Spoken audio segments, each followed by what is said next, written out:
Hello everyone, and we are so happy you will be joining us for ANA Lobby Day. This webinar will provide you with the tools necessary to successfully navigate Lobby Day. So let's get started.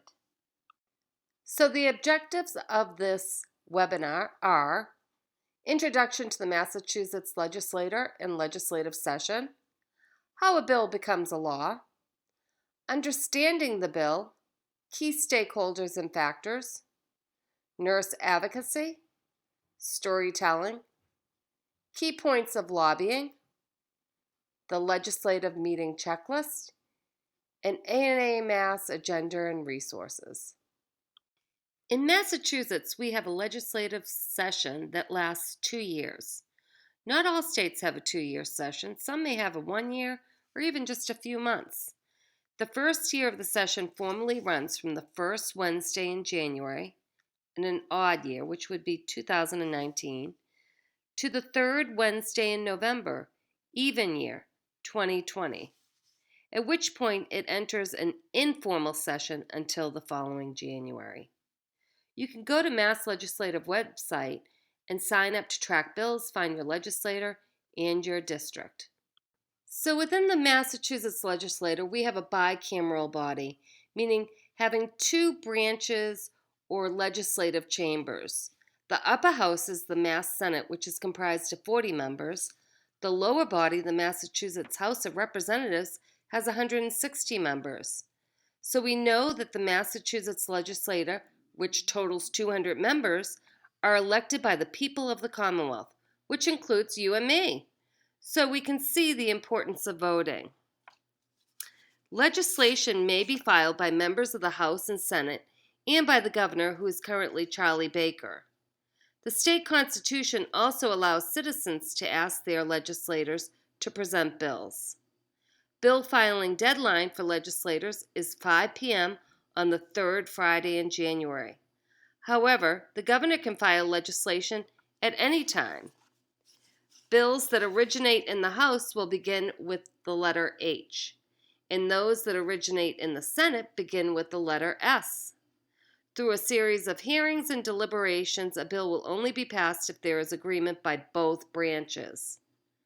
Conference committees are established if bill language needs to be reconciled.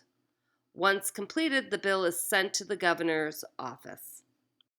So we know that the legislative process is a sequence of steps required for laws to move through the systems, from ideas to formally adopted legislation. Each session, there are approximately 6,000 bills filed in the House of Representatives and 2,000 in the Senate. It is the responsibility of the clerk's office to sort and number each of these bills and assign them by their subject matter to the appropriate committee. The staffs of the 22 joint House and Senate committees devote most of January and February to organizing and analyzing these measures. Public hearings on the bills are held by the committees beginning in late February and generally ending in June. A daily list of bills is published on each legislative day prior to the date of the committee hearings. Anyone may present testimony in support or opposition to a bill at the public hearing. Immediately following the public hearing, the committee is apt to convene an executive session.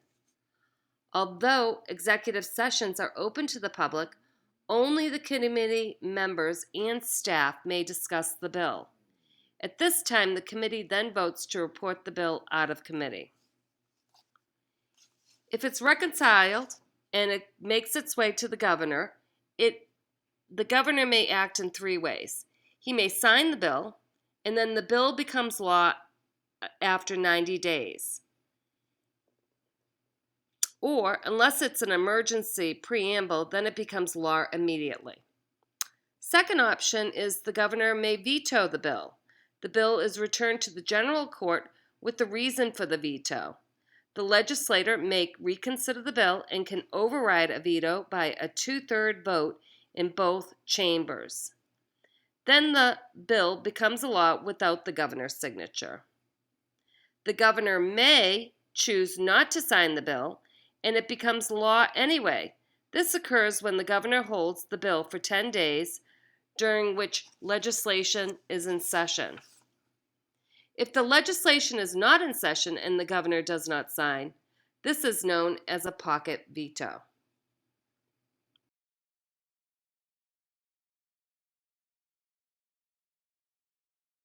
So when we look at a bill, any bill, we need to ask, what is the purpose of the bill?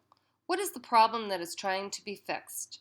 We need to examine the evidence that supports our knowledge of the issue at hand. Our analysis would examine key stakeholders and identify key factors. How do you identify key stakeholders particular to your issue? Unfortunately, there's no magic formula. The best approach is through research and thinking. As you learn about the problem to be analyzed and think about the options for addressing the problem, it should become apparent which stakeholders have a significant interest in the issue. Once you have settled on the list of key stakeholders, it is necessary to analyze their position on the issue at the center of the analysis. Now, for key factors, the list provided is by no means exhaustive, but rather is intended to provide a sense of the types of areas that are often relevant to understanding the context of the problem. So when we look at economic factors, we could be saying, what is the economic impact of addressing and of not addressing this problem? Are various people or groups impacted differently? Are there competing demands for resources that relate to this issue? And then under social, it could be questions like, is there a stigma associated with this issue? Who is affected by this problem? Is there a fairness concern relating to this issue? Under political, we might want to say, is this a front burner issue? Or is this very controversial? Is this bipartisan support? Does everyone support it? Or is it one area, one branch? Is there reason to delay action? Under practical, we might ask questions like, is it realistic to solve this problem? Do others need to be involved to be able to solve this problem? Is the technology available to solve this problem? Under legal, we could be asking questions such as, are there legal restrictions affecting the problem? Is there a need to balance public health concerns and individual legal rights? Are there legal requirements that impact the analysis? And under quality of care factors, you could ask certain questions such as, does this problem address quality of care issues? Do quality of care concerns vary based on which provider is involved? Do some solutions focus on quality of care more than others? So you can see there's many things that you need to examine, but this is a good starting point to understanding the bill. So within policy-making players, you have to have political awareness. You have to know what the issues are. As we can recall, opioids was a big deal, and it still is today, so it's on the fast track to getting legislation approved and passed because we need to take care of that problem. Another area that you need to know is jurisdictions of the issues. Who has political authority to administer justice within a defined area of responsibility? Is it a local level? Is it a state level? Or perhaps a federal level? And know who your legislators are. Do you know who your state senator is and representative? Who are your local representatives? It's important to understand the political arena in that regard. What is advocacy? Advocacy is an activity by an individual or group that aims to influence decisions within political, economic, and social systems and institutions. Advocacy includes activities and publications to influence public policy, laws, and budgets by using facts, their relationships, the media, and messaging to educate government officials and the public. As nurses, we are in a unique position to lead change. We are the #1 trusted profession. We do it every day when we improve care for patients and families. And we make changes within our profession, such as promoting greater diversity, promoting health equity, and just in terms of promoting health of the public by looking at overuse, underuse, or misuse of services. So we know examples of advocacy: workplace violence, safe patient handling and mobility, needle safety, disaster preparedness and response, the work environment, the list goes on. So under legislative, regulatory, and media, we will look at what is advocacy. So why should nurses advocate and influence policy? Well, nurses are the largest segment of health professionals, 4 million strong and counting. And we are so well trusted. For the 17th year in a row, Gallup found the public consider nurses to be the most honest and ethical of the professions. Policymakers understand that nurses are experts. They look for us to guide them in healthcare issues due to our expertise. Policymakers come from all backgrounds and rely heavily on our information. Elected officials care because you have the power to vote. They would not be in office without that vote. And nurses have a responsibility per the Code of Ethics. The nurse promotes, advocates for, and protects the rights, health, and safety of all patients. We owe the same duty to self as others and a duty to advance the profession. And if you're not communicating with your elected officials, they are listening to someone else. Remember the adage, if you're not at the table, you are on the menu. So there are many ways in which we can engage with our legislators.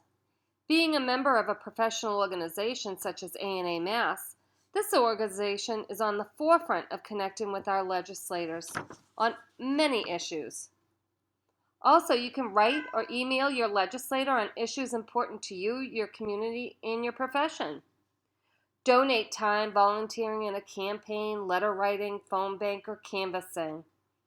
And of course, vote. Attend a lobby day where we can collectively meet and provide our legislators with expertise information that will go a long way in helping them make their decisions. Now that we have reviewed the legislative process and tips on advocacy, let's move on to Lobby Day. When speaking with a legislator or legislative aide, never forget the power of storytelling. Only you can tell your story. When congressional staff were asked what influences their member of Congress, they reported that constituent voices matter the most. Your story should contain one single compelling main character. This could be you, a family member, or a patient, as long as you maintain confidentiality, who can be brought to life. Your story should chronicle something that happens, an experience, a journey, or a discovery. Always, always be authentic and make your voice resonate. Use action-oriented emotions that align with the purpose of the story. And lastly, create a hook to capture the attention of the legislator. What is at stake to persuade the listener into action, and why the legislator should support or oppose the bill? The advocacy meeting checklist is broken down as before, during, and after the meeting with your legislator. Before meeting your legislator, you'll need to prepare effectively for your meeting. Complete this Lobby 101 webinar. Read the policy fact sheets that we have included in your invitation to Lobby Day. We talked about storytelling. Identify and practice your story with family, friends, or a colleague. Learn your legislator's policy positions by reviewing their website. Do a Google search. And review any recent news or social media that are related to the bills we'll be speaking about. On the morning of Lobby Day, which is March 2nd, 2020, be ready to meet with your legislators. We will be meeting in Nurses Hall at the State House at 8:30 a.m. for registration and breakfast. You will have been assigned to a group and a team leader. There will be time set aside to complete a brief review of the bills that will be shared with the legislators. This is a good time to ask questions of your group leader and your peers. Appointments will have been scheduled with key legislators. In addition, make plans to visit your own legislator. Most importantly, relax. You are important and you are a voter. Your message is essential. Please tell your story. Remember that you are representing ANAMASS. During the meeting with your legislator, please remember that you will have limited time to meet, most likely 10 to 30 minutes. Also remember that if the legislator is not present, meeting with an aide is just as beneficial or more as meeting with the legislator. Remember to introduce yourself. Hi, my name is. I am a registered nurse and I live in. Be polite, professional, and focused on your priorities. This is where you will have an opportunity to tell your story and the impact of the policy on yourself, constituents, and nurses in the Commonwealth. At the end of the conversation, it is important to ask for support. Will you support this bill? And wait patiently for a concrete response. During the meeting with your legislator, if the legislator or aide asks a question that you don't know, please let them know you or ANAMASS will get back to them. Leave behind any printed materials provided by ANAMASS, and also, if you have a business card, please leave with the legislator or aide. Ask for their business card as well. This contact information will be useful when sending a thank you.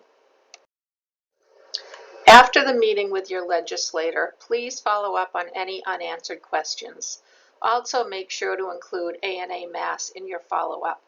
If you don't know the answer or need ANAMASS to follow up, please contact Executive Director Cami Townsend at info@anamass.org.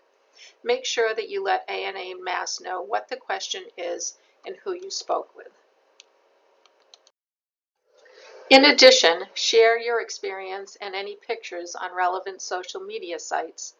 Write a personal handwritten note thanking the policymaker and staff for the meeting, or send a personal email.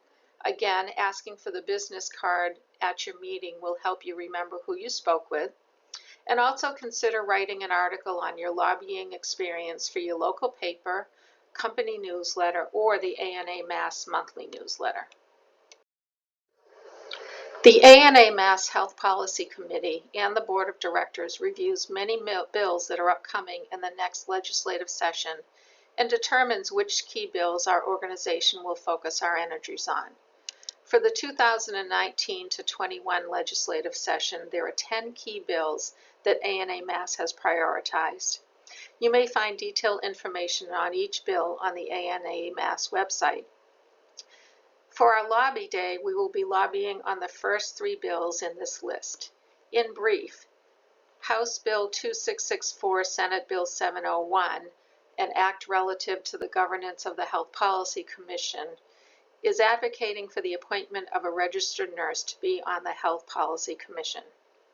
House Bill 1941, Senate Bill 1345, an act establishing a commission on quality outcomes and professional nursing practice, is in response to the 2018 staffing ratio question to assemble a 17-member commission which will examine and report out the best practice in the hospital setting related to nurse staffing. And lastly, House Bill 1867, an act to support value and equity in health care, otherwise known as the SAVED Act, will update the regulations for nurse practitioners to have the ability to have full practice authority in the Commonwealth.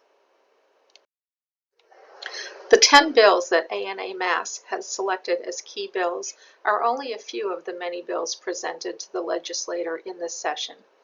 ANAMASS has and will continue to provide written and verbal testimony and write letters of support for these bills, but also will remain current with all issues that are relevant to our patients, families, and nurses in the Commonwealth of Massachusetts. So now that you have had the opportunity to attend our lobby day, we hope you have become energized and will continue to advocate for issues close to your heart. There are so many avenues to remain current, including these. Sign up for your elected officials' newsletters. Keep up to date on upcoming town hall meetings, district events, etc. Sign up by calling your members of Congress's office or visiting their website, included here. Sign up for any agency letters that may be of interest to you. Sign up for the Kaiser Family Foundation, Families USA, and other free health policy newsletters. Lastly, sign up for Coalition Partners action alerts, emails, newsletters, listservs, and Twitter feeds. So what lessons have we learned in the political process? We have learned that changing or creating new policy is hard work. And remember that just because a law is passed does not mean the intended change occurs. Resources are needed to implement, oversee, and enforce laws. Unfunded mandates hold no promise for change or implementation. Also, politics is not simply about passing legislation. Sometimes bills are filed to give voice and visibility to an issue. The primary goal in this case is to foster change through increasing dialogue and awareness rather than by creating a new law. Lastly, timing and synergy around an issue are critically important in politics and public policy. This is one of the reasons that we are advocating for a commission to review safe staffing practices now. The number of Massachusetts voters who responded to the ballot question demonstrated that this issue impacts many. The lack of visible or vocal support for changing public policy or passage of legislation represents sure death for the issue in the political arena. This is where your expertise and advocacy is key. Remember that with over 4 million nurses in the United States, our voice is powerful. Below, please find 2 resources relevant to this webinar. I encourage you to familiarize yourself with both, as there is a wealth of information to be discovered. Thank you for your time. We hope this webinar has been beneficial in preparation for ANAMASS Lobby Day on March 3rd. If you would like to be entered into a raffle for 2 free tickets to our 2020 Nurses Night at Fenway Park, please bring a copy of this slide.